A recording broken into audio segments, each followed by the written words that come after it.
Hi friends, welcome back to my channel. இப்போ நம்ம நல்லா புளிப்பாக வெண்டைக்காய் புளிக்குழம்பு எப்படி செய்யலான்னு பார்க்கலாங்களா?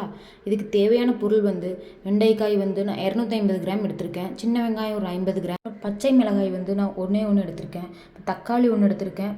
பூண்டு ஒரு 4லேருந்து 5 பல் எடுத்துக்கோங்க. அப்புறம் அரை மூடி தேங்காய் நல்லா பேஸ்ட்டாக அரைச்சி வச்சுக்கலாம். அடுத்தது சின்ன லெமன் சைஸ்க்கு புளி எடுத்திருக்கேன். அதை தண்ணி ஊற்றி நல்லா ஊற வச்சு கரைச்சி எடுத்துக்கலாம். கடுகு ஒரு டீஸ்பூன் எடுத்திருக்கேன். தேவையான அளவு உப்பு, மல்லித்தூள் 1 டேபிள் ஸ்பூன், மஞ்சள் தூள் ஒரு அரை டீஸ்பூன் எடுத்திருக்கேன். கறி மசால் தூள் ஒரு 1.5 டீஸ்பூன் எடுத்திருக்கேன். இப்போ வடச்சட்டியில் கொஞ்சம் தாராளமாகவே எண்ணெய் ஊற்றிக்கலாம்.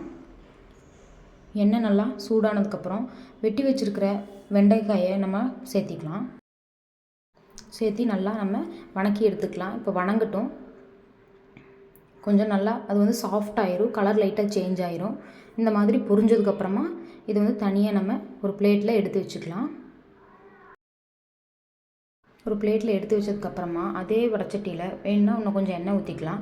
ஊற்றிட்டு 1 ஸ்பூன் கடுகு ஆட் பண்ணிக்கலாம். கடுகு நல்லா பொரிஞ்சதுக்கப்புறமா சின்ன வெங்காயம், பச்சை மிளகாய், பூண்டு, கருவேப்பிலை இதெல்லாம் ஆட் பண்ணி நல்லா வணக்கிக்கலாம். ஃபஸ்ட்டு பூண்டையும் வெங்காயத்தையும் மட்டும் போட்டு வணக்கிக்கலாம். வணக்கிட்டு அது கொஞ்சம் கலர் மாறினதுக்கப்புறமா நம்ம பச்சை மிளகாயும் கருவேப்பிலையும் நம்ம ஆட் பண்ணிக்கலாம். ஆட் பண்ணி அதையும் நல்லா வணக்கி விட்டுக்கலாம். நல்லா வணங்கட்டும். வணங்கினதுக்கப்புறமா அந்த ஒரு தக்காளி இருக்குல்லையே, அதை நல்லா பொடி பொடியாக அரிஞ்சு வச்சுருக்கேன். அதையும் கூட ஆட் பண்ணி நல்லா வணக்கிக்கலாம். நல்லா தக்காளி நல்லா மைய வணங்குற அளவுக்கு வணக்கிக்கலாம். வணங்கினதுக்கப்புறம் தக்காளி இப்போ வணங்கிருச்சு. இப்போது வறுத்து எடுத்து வச்சுருக்கிற வெண்டைக்காயை நம்ம உள்ளே சேர்த்திக்கலாம். சேர்த்திட்டு அதையும் நல்லா ஒரு மிக்ஸ் கொடுத்து நல்லா வணக்கி விட்டுக்கலாம். அது கூட தக்காளி கூடையே நல்லா வணங்கட்டும். வணங்கினதுக்கப்புறமா கூட கறி மசால் தூள் நான் ஆட் பண்ணுறேன். ஃபஸ்ட்டு கறி மசால் தூள் ஆட் பண்ணதுக்கப்புறமா கொஞ்சமாக மஞ்சள் தூள் ஆட் பண்ணிக்கிறேன். மஞ்சள் தூளுக்கு அப்புறமா கொத்தமல்லி தூள், மல்லித்தூள் நம்ம ஆட் பண்ணிக்கலாம். ஆட் பண்ணிவிட்டு அடுத்தது தேவையான அளவுக்கு உப்பு ஆட் பண்ணிக்கலாம். நல்லா கலந்து விட்டுக்கலாம். நல்லா ஃபுல்லாத்தையும் எல்லாமே ஒன்றோட ஒன்று கம்பைன் ஆகிற அளவுக்கு நல்லா கலந்து விட்டுக்கலாம். கலந்து விட்டதுக்கப்புறமா புளி கரைச்சி வச்சுருக்கோம் இல்லையா, அந்த தண்ணி நான் இப்போ ஆட் பண்ண போகிறேன். ஓரளவுக்கு தான் தண்ணி ஊற்றி நல்லா கரைச்சி வச்சுருக்கேன். அதை ஆட் பண்ணிக்கலாம். ஆட் பண்ணிவிட்டு வேணும்னா இன்னும் கொஞ்சம் தண்ணி வேணும்னாலும் நம்ம ஆட் பண்ணிக்கலாம்.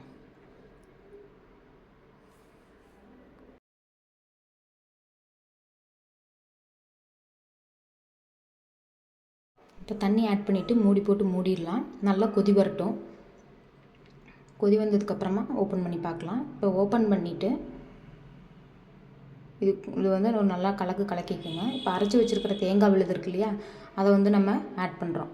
ஒரு சிலர் தேங்காய் பாலாக ஊற்றுவாங்க, ஒரு சிலர் அரைச்சி ஊற்றுவாங்க. நான் அரைச்சி தான் ஊற்றிருக்கேன்.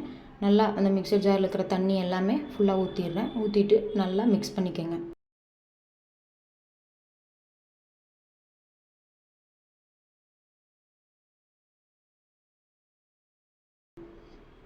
மிக்ஸ் பண்ணிவிட்டு நான் இது கூட கரும்பு சர்க்கரை ஆட் பண்ணியிருக்கேன்.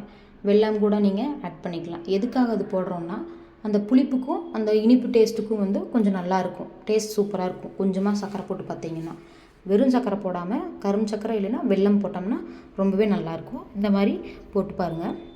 இப்போ நல்லா கலந்து விட்டுட்டு நல்லா மூடி வச்சுருங்க. மூடி வச்சுட்டு நல்லா கொதிக்கட்டும். கொதித்து எண்ணெய் நல்லா தனியாக பிரிஞ்சு வர அளவுக்கு மீடியம் ஃப்ளேம்லேயே வச்சுக்கலாம். ஏன்னா தேங்காய் ஊற்றிருக்கங்காட்டி அடிப்பிடிச்சிக்கும். நல்லா கலந்து விட்டுக்கலாம்.